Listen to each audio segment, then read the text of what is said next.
Ladies and gentlemen, we have a very special guest with us today. I'm your host, Imani Carter. Over there in the non-striped shirt is my esteemed co-host, Mr. Byron Keaton. This is the Trying to Be Grown podcast, and we have Olivia Thomas in the building with us today. Olivia, how we doing?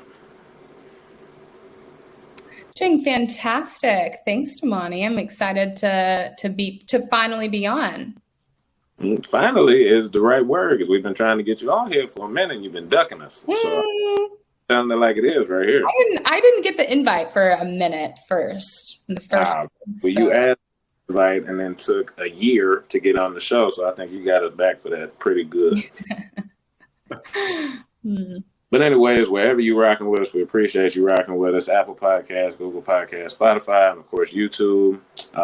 We have some big news on two fronts. Actually, we have a guest today that has made a special move. But before we get into that, because she's gonna talk about it, my co-host has made a big move, and he is now in. I don't want to spoil your thunder, bro. Go ahead. You already did it now, but I recently moved to Dallas. Yeah. What else you want me to say? I mean, got a job with a new firm, certified lawyer boy out here trying to, make some big moves. Living in a high rise in downtown Dallas. Like, it is really cool. He sure is. You can tell by the art. Don't even know what you don't like art. Don't do nothing with art. He was in there trying to make sure that pictures was hang right. That boy out here doing. I'm enjoying it so far, Yeah. Been here about 3 weeks now, living the dream. Hopefully everything works out as planned, but you never know. I think it will, but, can't be too confident sometimes. Yeah, but I mean, shoot, it's reasonable to have confidence. I feel like you're gonna live your best life out there. Just don't do anything I wouldn't do. That's the worst to live. We're not. Hey, bro, chill. What? Why are we doing this? I got you, man. Golly, man. I'm gonna cut this part off. Just on the show acting up for no reason. No, you ain't got to cut it out. I'm gonna cut that part off for you, money. But anyways, this is a perfect segue into our first segment. I'm gonna make sure everything is timestamped in the description. First off, we're gonna talk about moving to a new city. Doing some stuff that scares you. Because we got, as y'all will see, we got two people on this podcast right now who have recently moved to new cities. We're going to talk about some dating standards. We're going to ask Olivia if she would date somebody that makes less than her, and just get into the subsequent conversation about that. And lastly, we're going to get into manifesting. Olivia has been doing a lot with shadow work, so we're going to talk about that a little bit. Get into that conversation at the end. Like I said, everything will be timestamped in the description. If you see something you like, see something you don't, fast forward to it or through it. So yeah, Olivia, I will not take your thunder away either. Tell us about your new city a little bit. Yes. So I just recently moved to LA. So it was about 2 months ago. I've been wanting to live in LA for a while now. I just have always felt like LA would just be a really good spot for me. When I was living in Dallas, that was my first experience living in a city, moving to Dallas. It was amazing. It's like, okay, I love living in a city. I want to move to a bigger city. All right. So after 2 years living in Dallas, I was like, okay, I want to move to a bigger city. It's either LA, Chicago, or New York, really. And so I decided to move to New York because I knew a few people there. I have a cousin that lived there, and I knew a few people, and had visited New York a couple times and liked it. And so I decided to do New York. That was amazing. So glad I did that. Met so many amazing people and learned a lot about myself and just life living in New York. But when I was there, I kind of realized I think I'm more of a West Coast girly.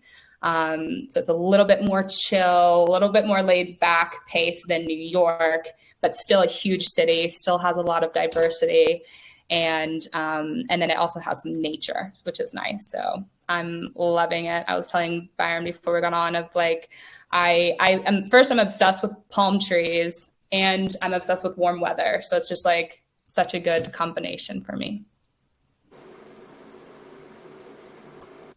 Yeah, man, shoot, that sounds like the exact perfect place to be if you want palm trees and warm weather. But my question, the traffic.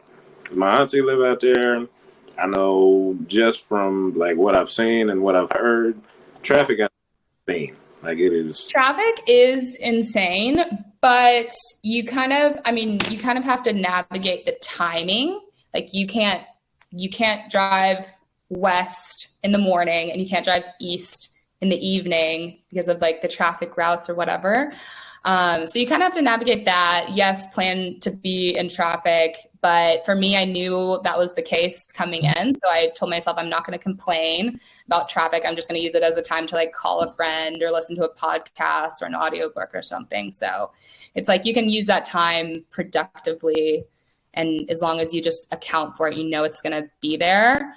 I'm like, at least I'm in my car, comfortable with my seat warmer on, listening to my music instead of being on a subway. So that's how I kind of get over it. Hey man, if it's warm weather, warmer for. What'd you say? If it's warm weather, what do you need a seat warmer for? Oh yeah, I just always have my seat warmer on. Just like it. So has LA been what you expected so far? Has it been what I expected it? Yes, it has. Yeah, it literally has. I've absolutely loved it. I think there's sometimes an idea about LA of having some like fake people. I think that was something I kind of heard of from some naysayers of LA. But I've met like really, really amazing, genuine girls here so far. And so that's been really nice. I've connected with like a couple girls who I had followed on social media and we connected on social media and then ended up hanging out after like messaging each other. And they're so, so sweet. And yeah, I think it's been better than I expected. So it's the same or better than what I expected because I knew I would love it. And kind of going off of that, I know a lot of people struggle moving to new locations because they don't know anyone. How have you gotten out of your comfort zone to do that? Yeah, I think that New York really kind of proved to me that it's not that hard to meet people. I would suggest the easiest way to meet people is like mutual friends. So I think maybe y'all saw, like when I found out I was officially moving to LA, I posted on my Instagram story of like, hey, I'm officially moving to LA. If anyone knows anyone that lives in LA, let me know. And literally probably 15 people sent me like a mutual friend that lived here. So I like such a long list of people that I've kind of slowly been reaching out to. So I've hung out with a few of those people. And it's kind of like you just have to do it. Like I don't know if at this point I'm very comfortable doing that and kind of just assume that it's going to go well. But if you're worried about it, you just have to kind of assume that other people, like everyone else, also wants new friends, and like in a new city, especially like people our age are always like looking to meet new people. And so it's really well received when you actually like reach out. And it sounds kind of cringy and it sounds weird, but like, I would message someone and be like, hey, like I just moved here, like would love to be friends, and just a very friendly style, which is, I guess, is just my personality. But it's always well received. So that's nice. So I guess mutual friends, one. And then social media, like there's a couple of the girls that I've hung out with. I follow them on social media, and I don't know, I'm pretty organized, I guess. So for me, a year before I moved here, I started, if I ever saw anyone like on TikTok that lived in LA, like a girl my age, or on my Explore page or whatever that I saw that they lived in LA, I would save them to like an album in my Instagram. And so I have this like long list of people my age that live in LA that I've like slowly been following, and sometimes they follow me back or whatever. So these two girls that I've hung out with, I had followed them, and then they followed me back and saw I was in LA, and they reached out to me. So that was really nice. So social media, mutual friends. And then like something I did in New York was I was going to join like an intramural sports team. And that's a really, really good way to meet people. I ended up, the one I was trying to do was full, but I did coaching instead. I did like coaching for these a little kids soccer team. And that was hilarious, but I met some cool people there. So intramural sports is a good way. And then, yeah, I think those are some good ways to meet people. Yeah, you had a year before. Yeah. And I know we are wildly different people, and we know that for sure. But I'm like, dang, I can't even imagine. Like I might call somebody the night before and tell them that I was about to be there. But that's I know if I didn't know nobody, I would just kind of chill. Yeah. Yeah. But I mean, that's true. You can't argue with results. That's 100%. I mean, that's good advice. Byron's doing neuro sports himself right now. I don't know how well he's doing, but did you house a punt the other day? Is that what I heard? I did it there a couple of weeks ago. You know, we're 4-0. Wait, what is it? You're doing kickball? It's football. Oh, football. Okay. Yeah, flag football. I'm having the time of my life up there. That's so fun. That's crazy because you hated football the last time that we played on the team together. Yeah. So now it's for fun. I don't get punished for other people messing up. I love it. Yeah, less pressure. That's nice. Mm-hmm. Same. You still mad about the workouts? It's been 6 years, dog. You still mad about the workouts? Yeah, to this day. No, actually, mad about you stopped in 2018. It's been 5 years. Oh man. But yeah. So, what type of work are you doing? I know we've kind of talked about you moving. So, what is your new role? Yes. Well, so my new role is in sales. I had wanted to get into sales for a while because I do like talking to people. And I kind of wanted to have more of that like person to face-to-face client facing interactions. So I had a really good friend in Dallas who does the exact same job as me now, but she's in Dallas. And she would always talk about how she loved her job. It's literally selling carpet. So I'm in sales selling carpet and flooring, like whatever. But and she would always talk about how she loved her job. And then she realized that they had a position open in LA. So I was like, oh, that's perfect. And so she kind of hooked me up with a referral. And it all worked out really well. And they gave me a really awesome package here. And they they give me a car and pay for my gas, which is so clutch here in LA. Yeah. So it's going good. I might need to start selling carpet. Yeah. Car and pay for the gas. Shoot. That's a big deal out there because that's the other thing I've heard. Because, I got a couple of people out there that are paying, big money to fill up trucks and big money. That type of stuff. So big money. I thought I came here and I was like, oh shit, we are like our country, we are in a recession or something, like shit's hitting the fan because the gas prices were so high here. But then I went back to the South, went to Georgia to our headquarters. I was like, oh, never mind. We're good. Literally. I was like, oh, okay. Gas is still cheap. We're good. Mm-hmm. Like the whole cost of living package. Yeah, I'm glad you got that bag to go out there. It's something serious. It's something real. It is. But it's worth it. I'm loving it. Mm-hmm. Yeah. I'm still tripping off the seat warmers and the warm weather. I couldn't walk in nowhere after I did that. I'm good with the Hey, I'm glad you are. My sweat glands they're not going for that package. The compensation is different.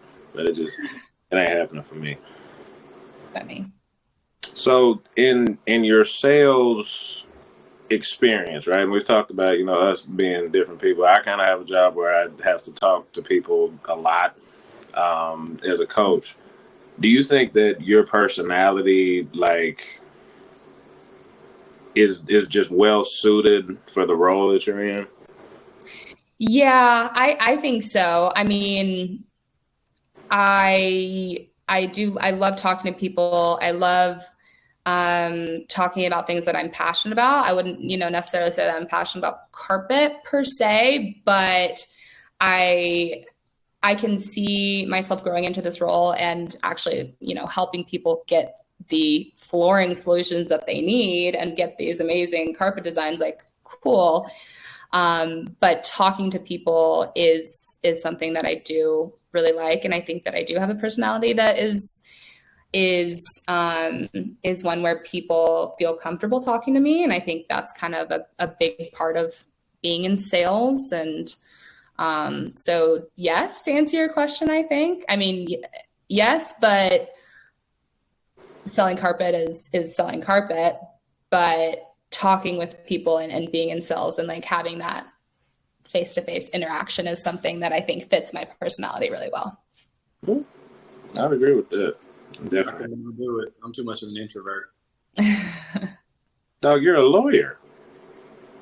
Yeah, but that's different because I study it. I say what I need to say that I've already practiced. It's not, you have to think on your feet some. Yeah.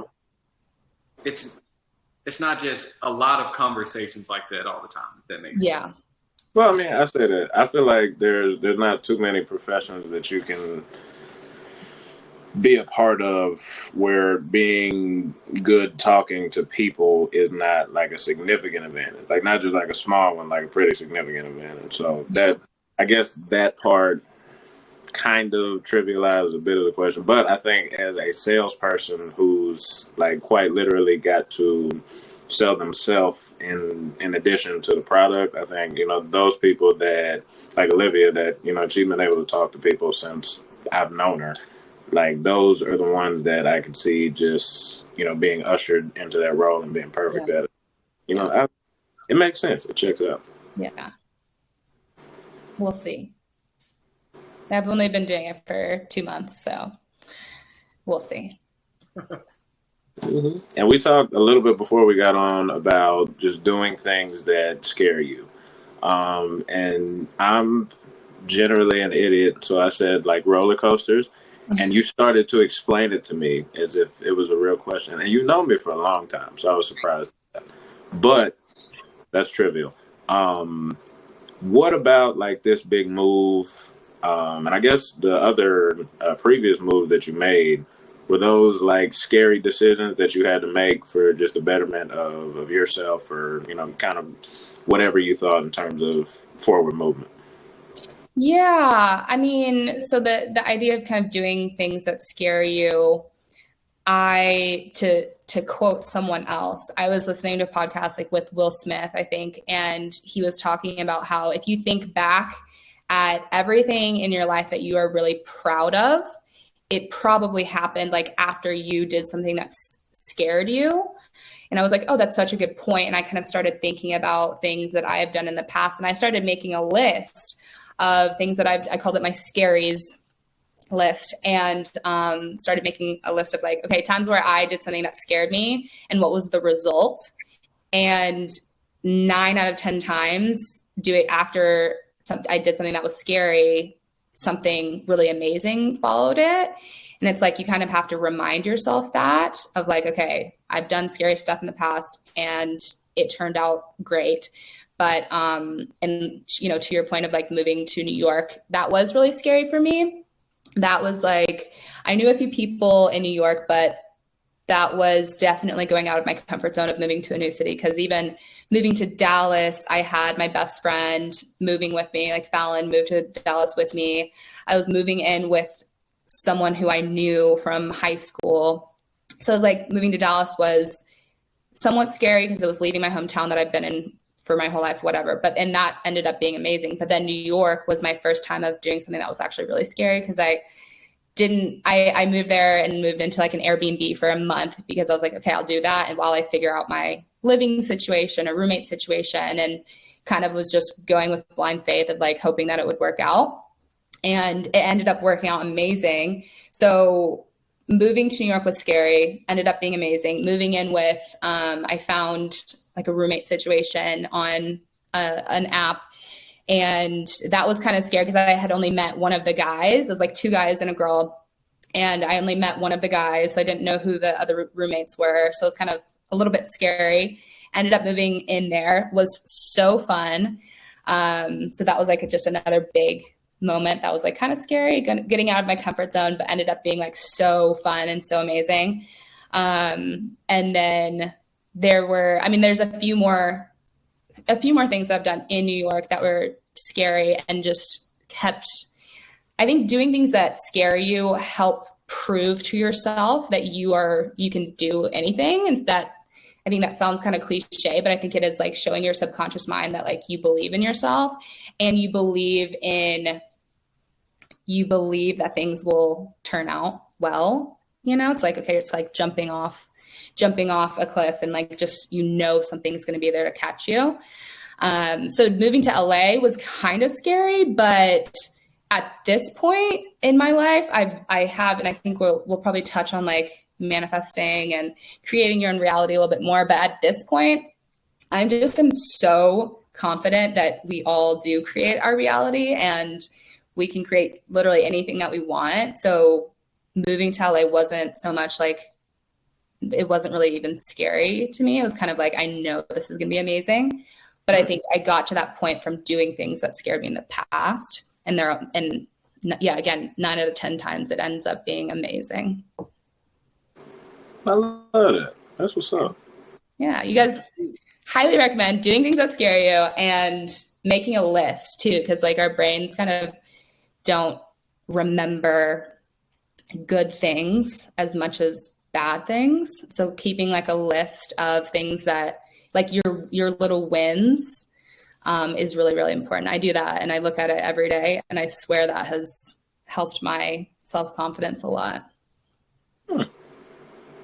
See, I'm not, and I've grown up a lot in certain areas. Okay.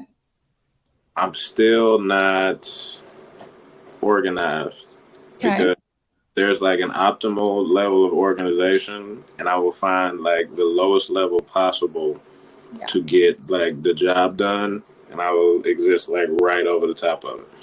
And right. And I think that it's a very common situation.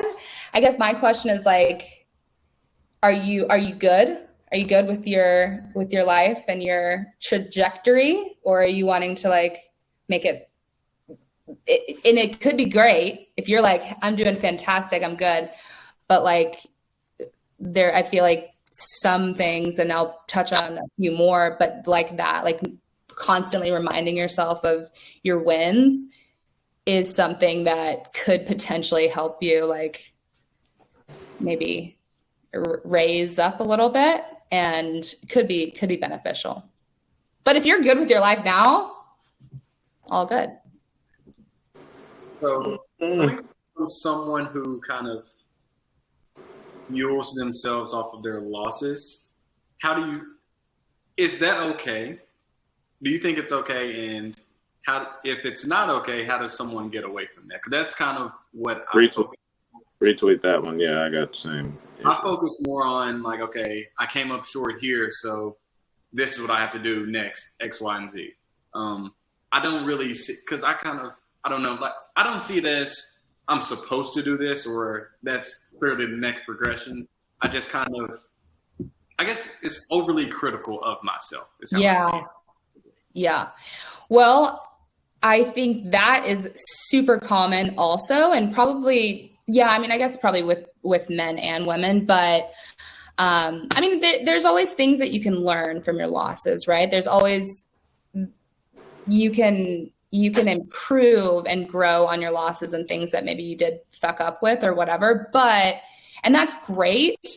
I think that is important, but if you are fixating on that and you're only kind of focusing on your bad moments, cool if you can improve and whatever, but I would suggest that that's probably not the best way to live your life, because you're constantly kind of reminding yourself of your losses rather than reminding yourself of your wins, because again, like scientifically our brains love comfortability and they love to stay safe. Like our brains are just kind of constantly in survival mode. So like, I think that what you're explaining is more our brains on survival mode where you're like, okay, I need to be better. I need to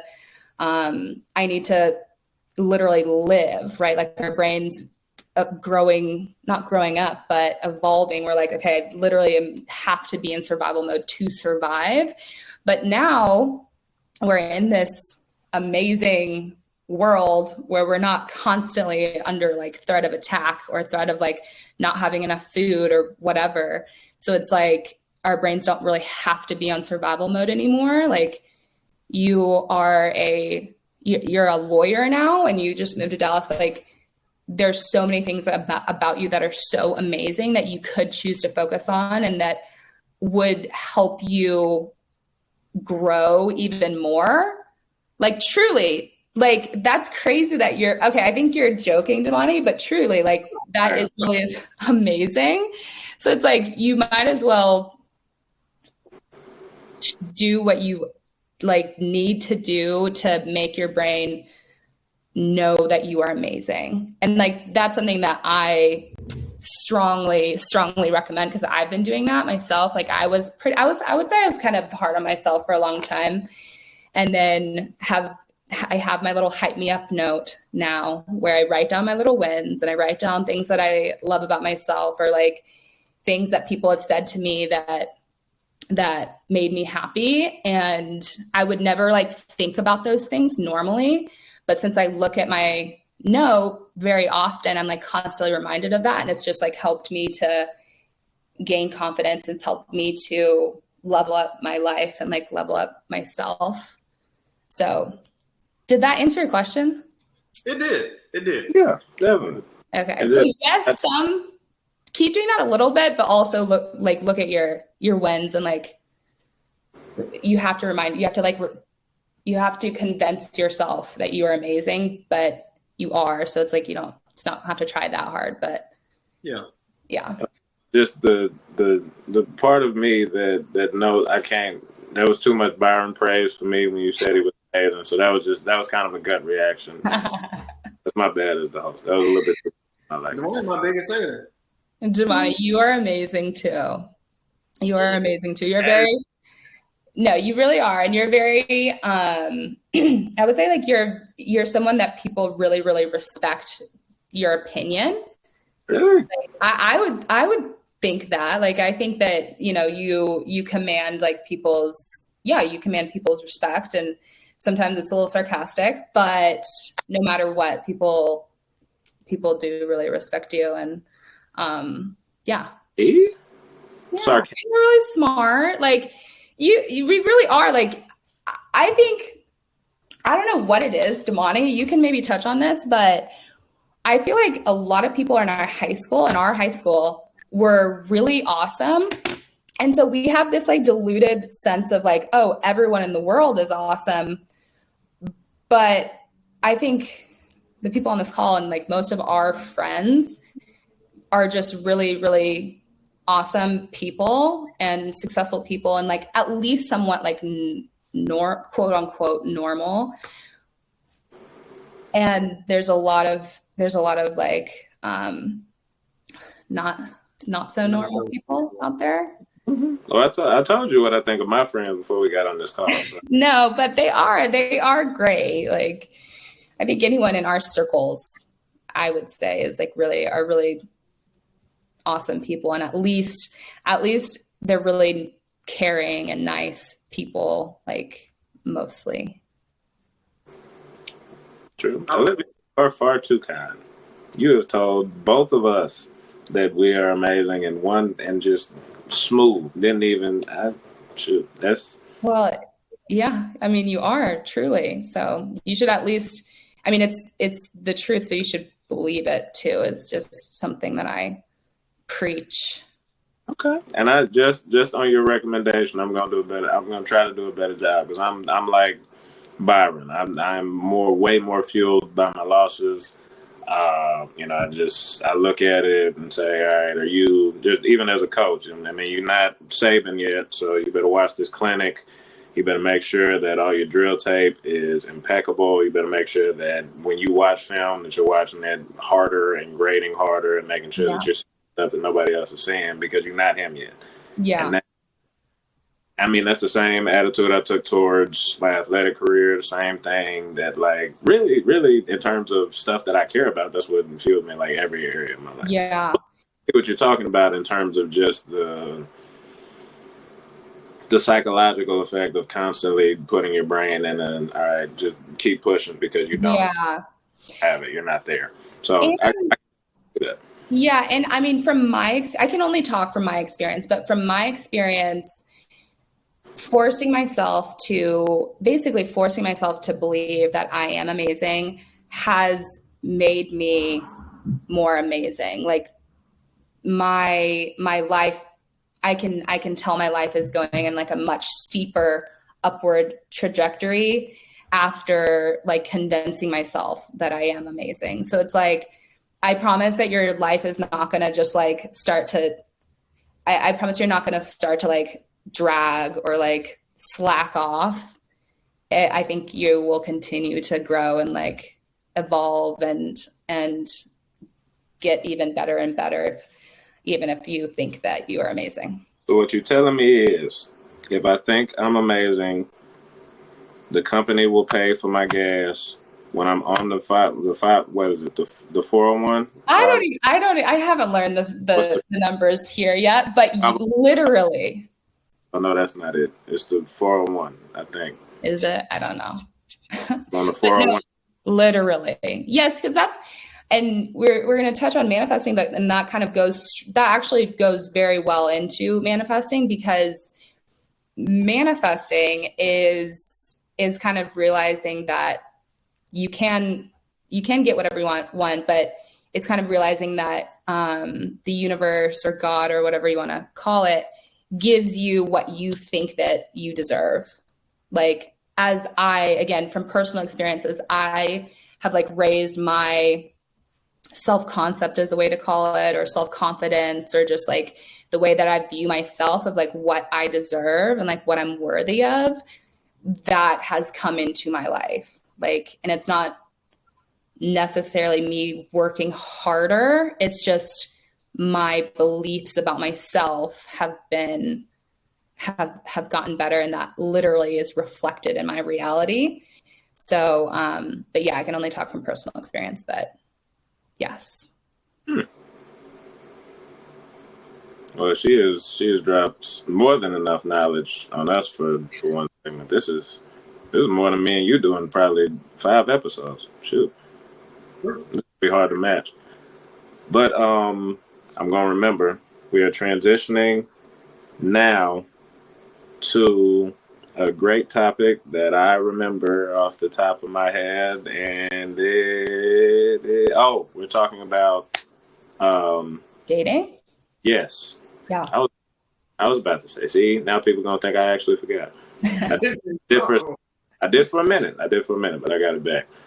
So, being the high trajectory woman out in LA with the car with the gas that's paid for on the 401, 301, 501, whatever it is, I'm sure that, there's some eligible bachelors out there, checking for somebody that's on that type of trajectory. Does it matter how much he makes? Yeah, it's a really great question. I think it is a tough question, but I like tough questions.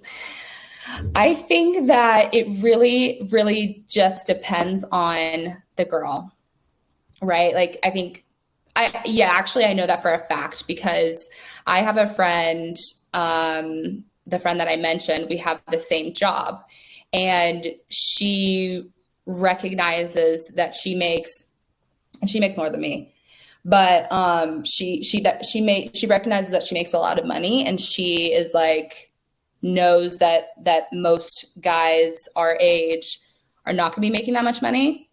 So she's like, okay, that's fine and that's fair. So that's not something that matters for her. I think for me, I probably would be, I don't think it would be a deal breaker necessarily, as long as I really feel like you do have really big goals. I think that's what matters for me most, is like, are you cool with making however much you're making for like forever, or what, you know what I mean? But I think for me, it's like, I do envision myself with someone who does have like really big goals, and typically that does correlate with like success and money. But I think every person is different. Every woman is different. So for me, it would be tough, but it's not a deal breaker. Preferably not, but it's not a deal breaker. You So done right now, both. it's a sliding scale. Go ahead. Right now, it's kind of a sliding scale, but let's say 5 to 10 years from now, it may be a more definitive answer. Yeah, I mean, well, I mean, I guess it's tough too, because, you know, if the woman is making a lot of money, then of course it's fine if the guy's not making as much money. So that's fine. But in 5 years, you know, if you're making if I was making like an average amount for a 31-year-old, that would be kind of harder, I guess. Like the older you get, if you're making like an average amount, it's probably a little bit harder to date someone that's making less. But I recognize that I'm speaking my truth, and I recognize it's a kind of a not great answer for me. But that's my truth. Olivia, you have waltzed, tangled, you done Soulja Boy, you done danced all around this answer. You could just say no, it ain't happening. You could just say it ain't happening. That's right. But yes, but you know, there's always exceptions. You know, if you're my dream man who is kind and has a good heart and he's not making as much money, it's not a deal breaker. You know, it's not a deal breaker, but it's not, I wouldn't intentionally pursue like something, you know what I mean? Mm-hmm. And I knew what you meant when you started, and you went, well. I already know what time this is. Yeah. It is. Check out the guy's LinkedIn page before you go on a date. No, not their LinkedIn. No, I mean, I like to know what they do, I guess, but no, I don't stalk their LinkedIn, and I know that they can see that, so that's kind of weird. I've heard about girls who, before they will even go on a date on the person, they will check their LinkedIn to make sure that everything is how they would like it. And that blows my mind.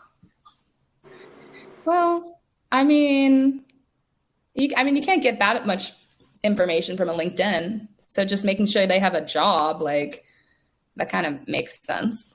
Yeah, that's true, I guess. You know. So, all right, I'm gonna play devil's advocate and ask a really stupid question, right? So you talked about how usually big goals correlate with just financial success, right? Yeah. So if he is a dog groomer and he wants to be the best dog groomer on the coast, he wants to be the dog grooming king. Like if you want a snip for your poodle, call your boy. Like if he wants to be the greatest, he's ambitious, he's driven, but you know, he's just in an area that doesn't have a high. I mean, I guess I could have used a better example. Like he's a second grade teacher or something like this. Right. That's weird that's where my brain goes instead of just to a dog teacher. groomer. Yeah, that is. Yep. I know that's kind of strange. But is there like an exception for people that are really driven in non like big financial fields? Yes. Yeah, I mean, I think so. I mean, first of all, you know, my friend that one of my really good friends is, we talk about kind of relationships and boys all the time, and we try to give each other advice, but we both have been single for a long time. So we keep saying that's kind of like the blind leading the blind here. So keep that in mind with everything I'm saying. It's not like I'm a professional of dating or anything, but what? You put in the caveat. You had to make sure everybody knew. Yeah, seriously. But yeah, I mean, I think that I guess it would maybe still depend on the profession for me. At this stage in my life, I think my ideas and opinions evolve a lot. But like the dog groomer example, that'd be a little bit harder to get behind. But a second grade teacher, that's like, okay, that's so sweet. We need amazing teachers in. So just forget the dogs then, huh? The dogs ain't got no. I don't. It's just. But may be very lucrative if you're like the head guy and you have a lot of clients. You can make a lot of money. Hey, especially in LA. I'm talking about like with the pet van on the 301. Yeah, he might be going to Kim K house getting that check. That's true. They might have some very special dog clients. Again, it's kind of nuanced, because it's like, okay, if it's the perfect, I mean, I really do care about, personality and what their heart is like. But if I have at this point, I'm 26, I have time to find my person. So it's not like I'm rushed to like choose someone, if that makes sense. Like if I'm 35 is not that old, but if I'm 35 and single, I'll probably be like, okay, I need to maybe lower my standards a little bit, but now I'm like, okay, I can keep my standards high. Don't do it even if you're 35. Yeah. Yeah. Right. Everyone. True. Exactly. Else is like a time bomb too. I'm not. But we got a high dollar individual here from his Dallas high rise. I want to see if I can ask him if she is checking for a high value young man, right? And she come across you. To what extent are you okay with, I'd say, being with somebody that, just however you find this out, but if you made like a lesser salary, then y'all probably would not be in the same situation. Are you okay with that as a potential? Need a lesser salary? Like if you find out just by whatever means, some of them will tell you that if you made X amount instead of the Y amount, those are different axes. I'm sorry to my math teachers. If you made X amount instead of Y amount, I would not be here. Wait, what are you saying? Are you saying that the girl is making more money in this situation, or Byron's making more money? Let's say Byron finds a girl that special for whatever reason, but over the course of getting to know her, he figures out that if he was making less, then he couldn't have got her. Are you okay with that? It depends. I know that's not the answer you want to hear, but it depends to a certain extent. Because your answer. Here we go. Because of how I think. I want someone similar. So I don't think, if she thinks that, I don't think it's a problem if I think that as well. So if we're both thinking that, I think it's cool. Oh, so you got for what she got to make. That's what my bad. I asked the wrong question. What you have a threshold for what she has to make? It's not a threshold. It is I call it a range. Do I know the exact range number? No, I do not. But I know it when I see it. Yeah, I think that was, I'm interested in y'all's opinion. So Byron, you do care what profession, like what profession your significant other is in / how much money they make.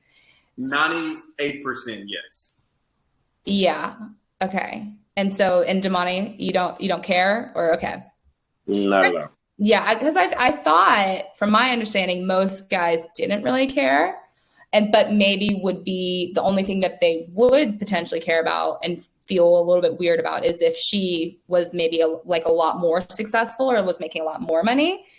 But if they're making less, what I've heard is that most guys don't care. But interested in y'all's opinion.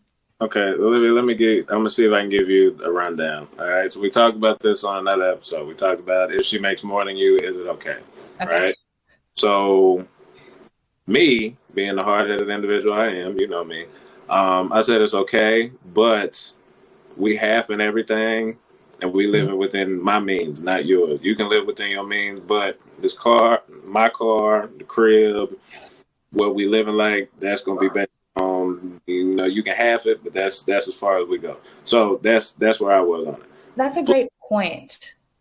Man, I don't remember what you said. I said I am perfectly fine with someone making more money. More. That's just my ego is ridiculously annoying. So that's really what it's not even really big, like because obviously I don't have the I'm amazing thoughts that I should, but it's just it don't feel right if you just out here balling on your boy and I'm just riding the coattails. So I'm gonna have mine, you gonna have yours, but it's gonna have to. The money shouldn't matter to mine. Yeah, I agree. That's why I said it's not a good thought. But I mean, shoot, it's honest. It's honest. That's what we on here doing. That's a good point. Yeah, that's a good point of like how you split things, or like if the man in the situation is paying for things, because that is, I mean, I guess that kind of like for me, I'm at a point where I would expect a man to pay for, I mean, like meals, not like buying me like shit or whatever, but yeah, I would want like a man that was able to support, me in some capacity. So I guess that kind of does like narrow things down a little bit. Like that kind of filters it out. Cause it's like, okay, if I'm going on a date and a guy is like offended that I don't offer to pay or something like that, then it's like, okay, then I guess it's just not a good fit. Like, let's just not continue. It's like, okay, that's fine. But if I'm, continuing to go on dates with a man who's like, fine with paying and doesn't let me pay or whatever, it's like, okay, there's that kind of narrows it down for you. Yeah. And I think in addition to giving you a rundown of what we did on the other, to answer kind of the question you said before, reason it doesn't matter to me is because I would rather be more in a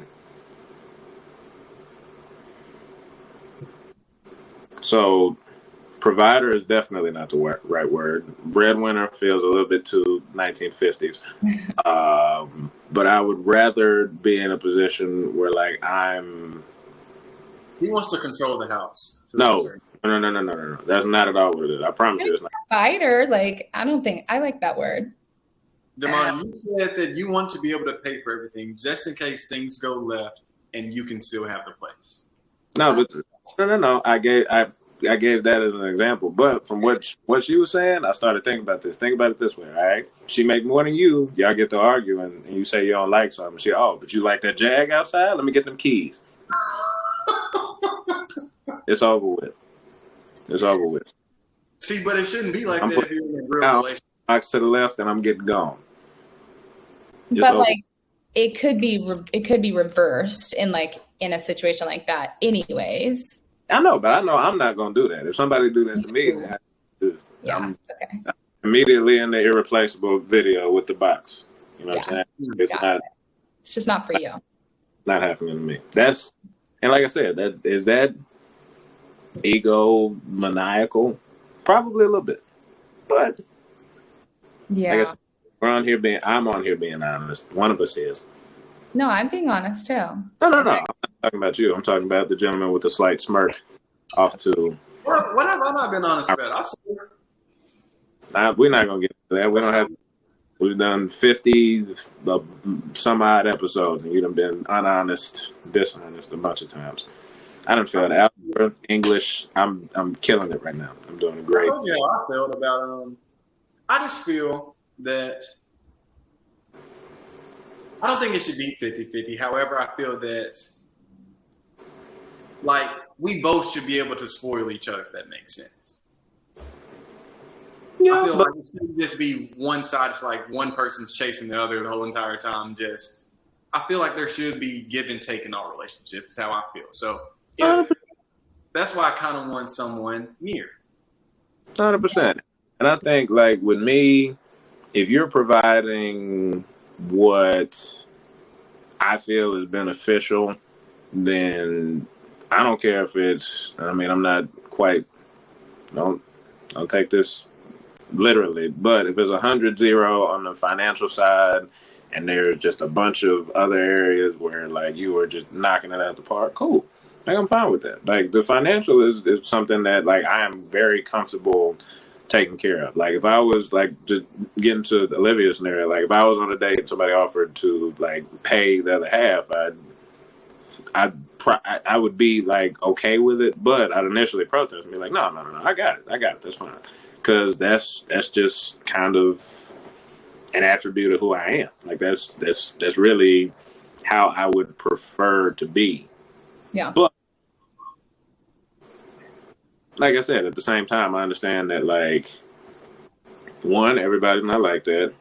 Two, everybody is not good.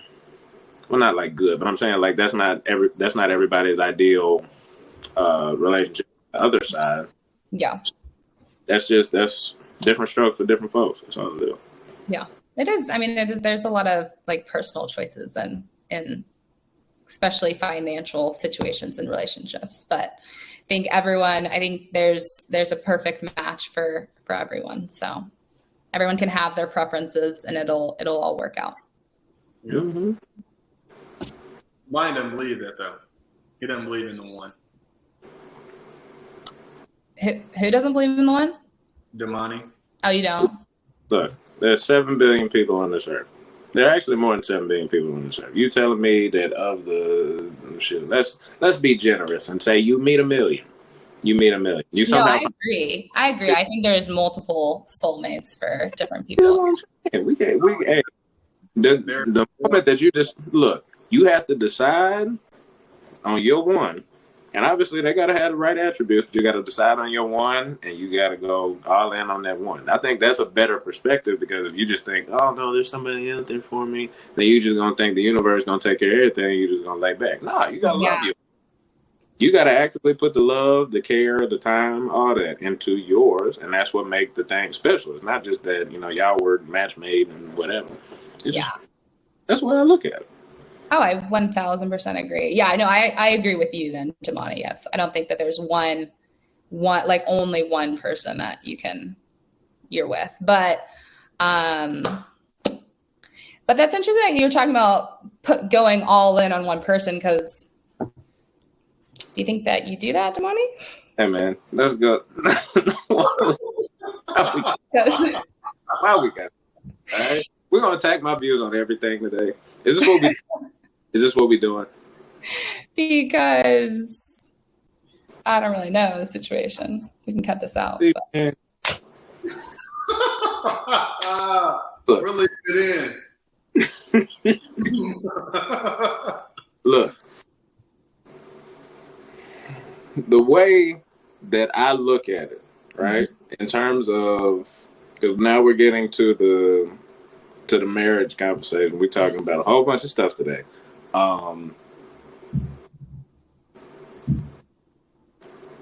There's a very, very, like, fervent part of me that is scared of, like, the long-term consequences of marriage. And I know that's a really, like, bad way to look at it, but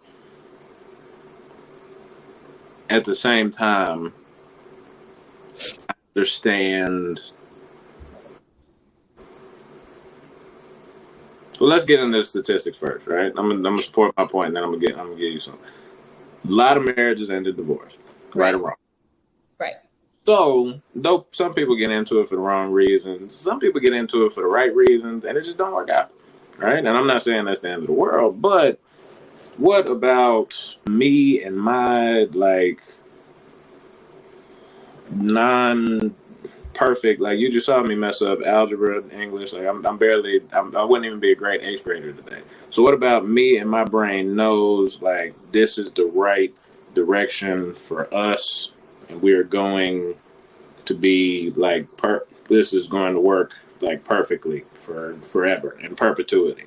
Like that's where I'm at with it. That's really the majority of my thought process in terms of the forever thing.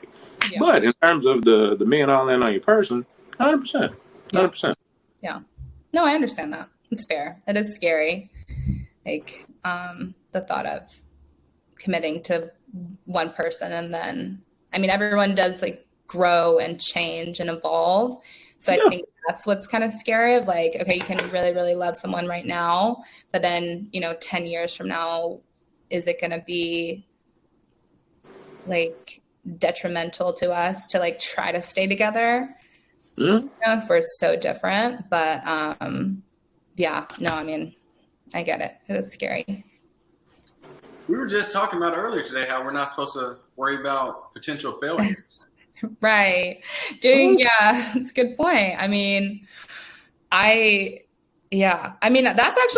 is a really good point, because like committing to someone and being vulnerable and like letting yourself fall for someone, or just like be your true self in front of someone I think that is scary. And that's something that I'm currently working on. So I can't really talk from experience there. I've done other scary stuff, but what? Anyways, go ahead. What? What are you talking about? Just throwing shots at your boy. Just throwing shots. Why? What is the shot? Never mind. Go ahead. Am I throwing a shot at you? Yeah. What? Mm-hmm.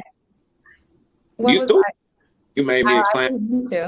Like, yeah, I mean, I low-key agree. And I'm like, come on, man.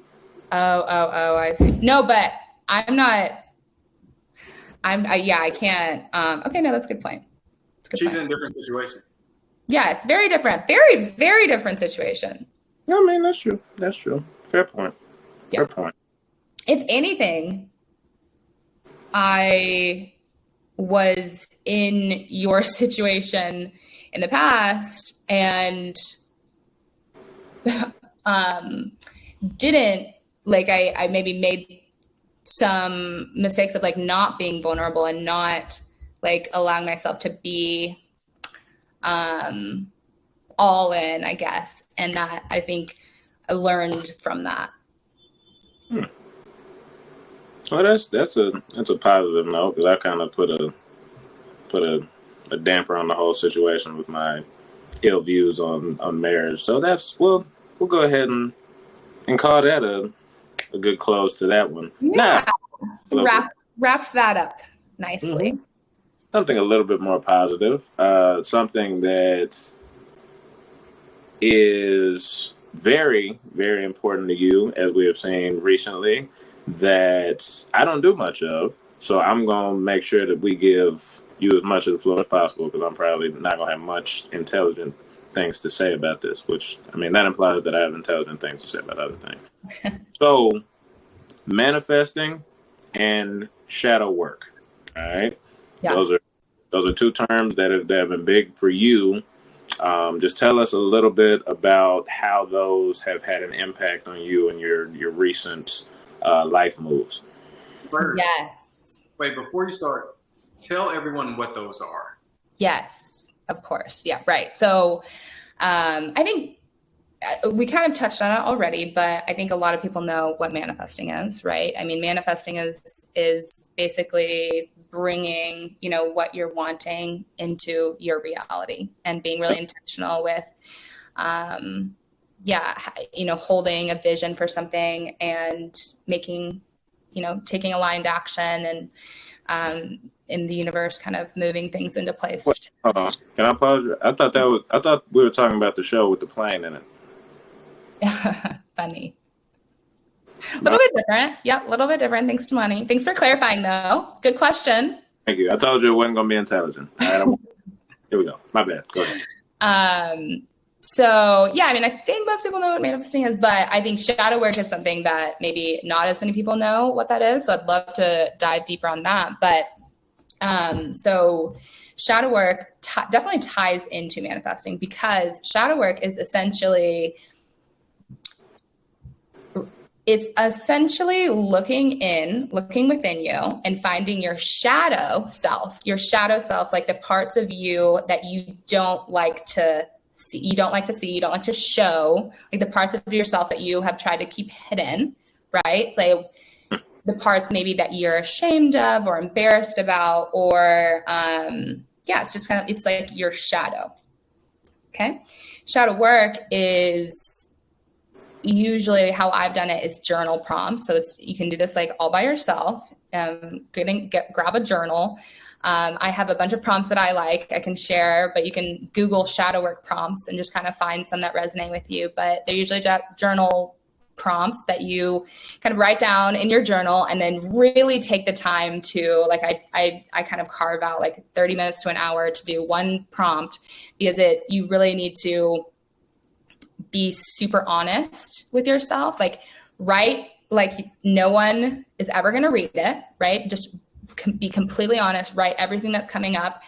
And these questions, somehow they're the way they're worded and just kind of what they ask about and what they make you think about, just digs stuff. It just brings stuff up from your kind of parts of yourself and parts of your brain that you've tried to hide and you've tried to suppress. Like, I have been doing shadow work for a couple of years now, and it's like I'll pick a prompt, I'll start journaling about it, and it's like, oh, I've never actually written this down. I've never actually said it out loud. Like, I've had these little thoughts in my brain before, and like I've kind of thought about it, kind of tried to shush it, kind of try to ignore it, but I've never actually forced myself to write it down and like put it on paper.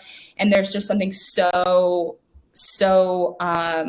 like therapeutic about that, of just like getting it out and getting it on paper and like forcing yourself to think about it, and kind of forcing yourself to realize what you've been thinking and why you've been thinking it. And then you can look at it, be like, oh, okay, that's actually kind of irrational. Like, why have I been worried about that? Like, why has that been holding a weight on me? You get it out. And I always feel like after I do it, it's intense. Like, I usually cry while I'm doing it, because I'm like, no, it's intense. And I usually cry because it's like, oh, okay, wow, this is really, really like healing and really, again, really therapeutic, because it's like you're giving attention to the parts of yourself that you have tried to keep hidden. But at least it's like, it's giving attention. It's kind of like you're able to heal it and then release it. So it's no longer, you're like, I always feel like I can just breathe deeper, like the day after I do shadow work. But so like shadow work for me, basically, I mean, like, I don't think, Damani, about like, I guess my background. Like, my dad like left my family when I was like 10 or so, and kind of did his own thing. And for a long time, like, I just kind of didn't really think about it, didn't really think too much into it. I was like, okay, he's doing his thing, whatever. And then when I was in college, I kind of realized that was like really shitty, and started to like finally process that.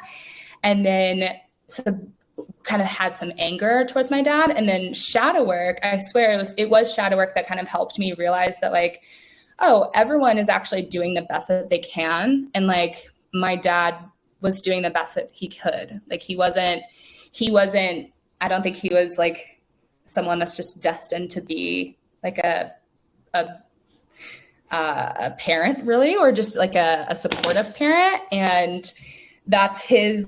That has nothing to do with me. So it was like really able to make peace with that, and also just turn it into turn it into a positive, because like my dad does have a lot of, like, I wouldn't necessarily want to be like my dad. And I kind of started thinking about how, if my dad were more in my life, maybe I would be more like him, and that probably wouldn't be good. So it's like this idea and concept of like my dad, for example, I was so pissed about it for a long time, and like pissed, and was like, that sucks. That's annoying. Like whatever. And there's this part of me that was like angry, and shadow work I was able to just like release that and make peace with it. And like, if anything, turn it from like anger to gratitude.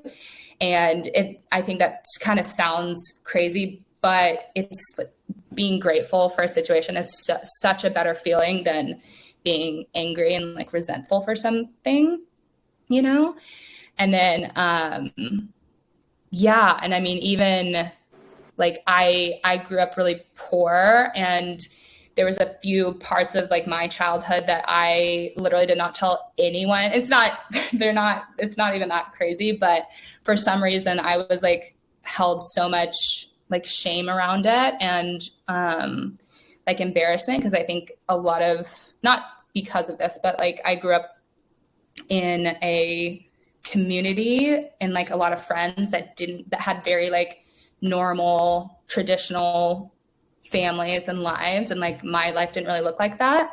And so I kind of pretended that everything was fine, and like really did not get like honest and open with any of my friends really, ever, until I really was starting to do shadow work and coming to peace, and like coming to like peace and forgiveness with my childhood and upbringing, and then was able to like share a lot of things with my friends, which is, I think you can ask any of my friends that know me, they're like, Olivia really did not open up about her life until literally this last year. And I totally attribute that to shadow work. So anyone that knows me knows that shadow work is very, very powerful, because they're like, oh shit, if she can like actually open up now, then that means that shit really works. So does that help? Highly recommend shadow work. I will send you guys the prompts. Maybe you can put it in the show notes or something.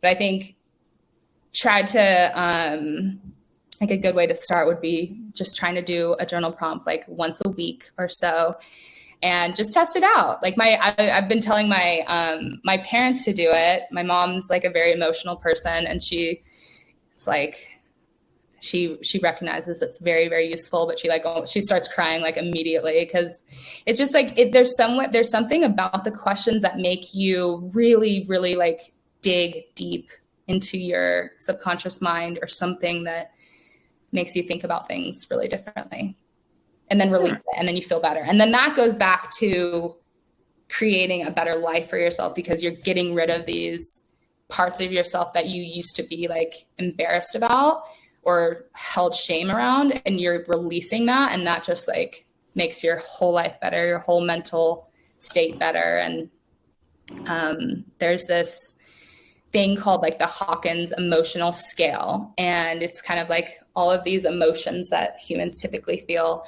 And shame is the bottom emotion, and apparently not even like sociopathic murderers feel shame, because they're like, they murder people, I guess, and they don't feel shame about it because there's something wrong with their brain or whatever.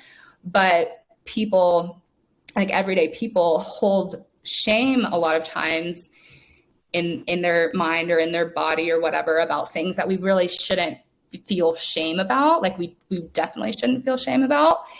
And when you kind of get rid of those, it just improves your life so much. That was a lot. I've never really thought about all that before. Yeah. That was a lot. Yeah. if you sell carpet like you sell shadow work, hey, that might be your thing. That might be it. Well, listen, I'm trying to sell shadow work because I truly like, for me, again, I can only talk from like personal experience. I don't really talk about things that I haven't tried myself. And the way that shadow work has changed my life has been very profound. And I talk about it with like all my friends, and my friends that have tried it, and like a lot of them have all said that it's really, really beneficial. And my whole thing with shadow work, with manifesting, with like spirituality, anything really, it's just kind of like, you might as well try it and see, because I don't think it's there's no way that it's gonna make your life worse. So you might as well try it and see. And that's how I got into manifesting, really, was like, I saw the quote, "You have the power to create your own reality." I saw that quote and I was like, okay, that's not true, but if it is true, I might as well test it out. And kind of started testing things out here and there and kind of getting into it and letting myself hope for things. That's a really important part of manifesting too, is like letting yourself actually want something. Because I think a lot of times we don't let ourselves want something because we're scared we're going to be disappointed. But if you let yourself want something and let yourself like get your hopes up and let yourself imagine you having whatever you want, right? Whatever you're trying to manifest, or be with the person you want to be with, or have the job that you want, your dream job or whatever, like it, 9 out of 10 times it actually does happen if you like allow yourself to want it. And that was like, I got a tattoo literally about this exact concept. My only tattoo. I want more, but it means I got a tattoo that basically says "what if," because I was journaling one night and I came to this realization where in every situation, it can either, like in every situation you're hoping for, it can either go good or it can go bad. And it's kind of like, I mean, it's kind of like a 50-50 chance, right? It's like it could go good or could go bad. A lot of the times, and for me, in a lot of my life, I was kind of focused on like the worst case scenario and like kind of preparing for the worst case scenario. Like, okay, I need to be okay if this doesn't happen. I need to like have a backup plan. I need to like, I don't want to get my hopes up. But I was thinking about it, I was like, okay, well, I guess if I'm going to focus on something, I might as well focus on the outcome that I actually want rather than the outcome I don't want. And I remember the moment that I realized that, and I was like, okay, I'm going to be really intentional with focusing on what I actually want. My life has like gone nowhere but better. Like, and again, 9 out of 10 times, like what you're focusing on is what happens. You might as well focus on the good part. And that kind of happened with me somewhat. With my new job, I know like I prayed a lot about it, but people were like, "Are you actually gonna move?" And I'm like, "Yeah, I'll be there by my birthday." And then as like my birthday approached, I was like, and like I started to think a little bit in my mind, like, it's no way that this is gonna happen. But like I think I told 1 or 2 more people that approaching March, I was like, I just don't know in my mind, but I kind of just kept telling people externally that. And some kind of way, like I guess this would have to be like the end of February, early March, I got offered a new job. It was like in the practice area I liked, and I was like, it actually worked. And yeah. So it completely blew my mind. Like my lease ended 5 days after my birthday. So it was like everything timed up perfectly, some kind of way. And it's just, yeah. Yeah, literally. Well, those little success stories, again, I think that's kind of similar. That's like a similar idea of like, remind yourself of those, like remind yourself of all the times that things have worked out really well for you. And then it'll kind of train your brain to be like, oh, okay, it is safe. Like I'm safe. I can allow good things to happen to me. Like my life can be really amazing. So yeah, I know we're probably getting like close to the time that we're supposed to stop. There ain't no limit on it. But yeah, Byron, you definitely got to remember them positive, because if there's some negatives in there, just know I remember, bro. I'm gonna be the first one to say when they pop up Snapchat memories. I'm gonna send them to you too. That's what I'm. I will say one more thing about shadow work. Shadow work scares me because I don't know what's going to come out about myself. Yeah, no, seriously, no, I 1000% understand and I get that, but I would say, like, you know, just try it out. And it's, you know, you're journaling. You can stop whenever you want. It's not like an ayahuasca retreat, you know, where it's like you took the drink. It might be for him. It's like you just can't stop writing. You're like, no. But just start small. And big thing. Remember that it's okay to cry. Like, it's okay if emotions start coming up. Like, you don't need to tell Damani, because Damani is going to be a little hater. But Damani, just know that it's okay too. Know that it's okay to have emotions and let them out. And again, it's like you're doing this by yourself. You don't have to tell anyone that you cried. Like, you don't have to ever show anyone your journal. Like, these are my journals for the last 2 years. And dang, you got a library. Yes, no, literally. I journal a shit ton. And I'm literally like, okay, I don't know if I'm going to burn all of these eventually or keep them, because I think it'd be cool to keep them, because like a lot of my manifestations already have come true and I'm excited to see them come true. But then also I have some fucking weird shit written down in there. So I'm like, these gotta go. But the grandkids to find that in the attic one. Yeah. Like, I will burn them after I write mine immediately. Yeah, that's 1000% okay. And that's therapeutic too, because it's like, okay, you're totally releasing it. Burn it, get rid of it, love it. Do that. Well, on your recommendation, all right?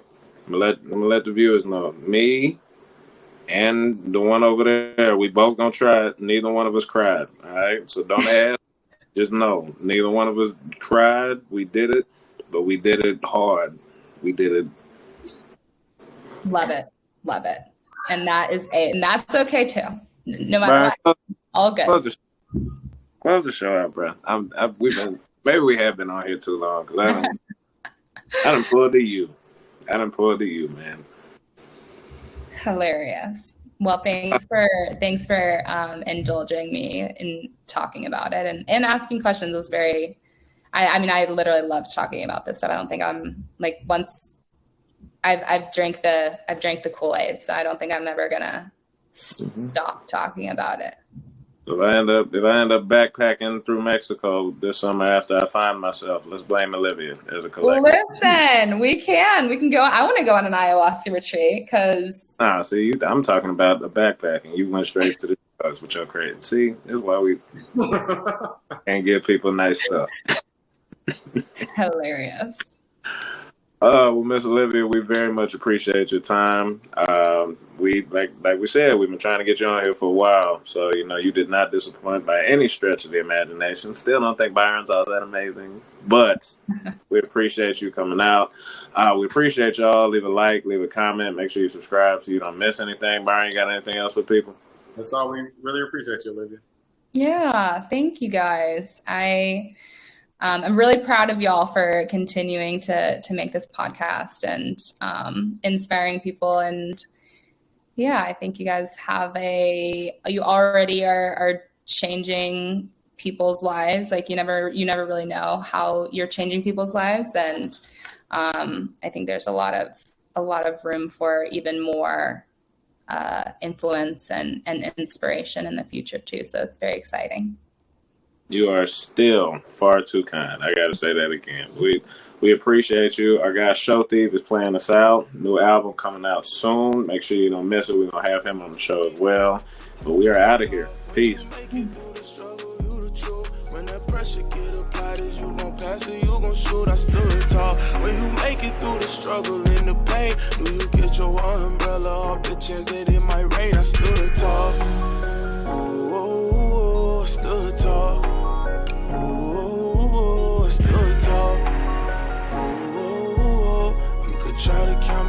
but you ain't gon' ever hold me down. When I see my people going through it, I put the blame on me. And I see my homie lose his mind, but I gave him his first taste of lean. I ain't gon' lie, that really hurt me, but I had to close the curtains. And one thing I learned on Lion King is everybody gotta eat. Never tell a party, let me get a whole piece. And nah, little homie, can't get that from me. You play football, you got a bright future, you supposed to see you on the TV. And I said that's true, and I'm gon' do it, but I really gotta make something happen. And I probably could've asked my family for something, but instead I started hitting licks with daddy. Ain't gon' lie, that turned me to a savage. Really living life like a bandit. And then Murph told me, keep your head on, man, don't do nothing reckless. But now I'm older now, I'm a grown man. Go to church every Sunday, I'm a praying man. You ain't gonna never see me fall, I'm always standing. One thing I do is stick to the plan. When you make it through the struggle, you the truth. When that pressure get up.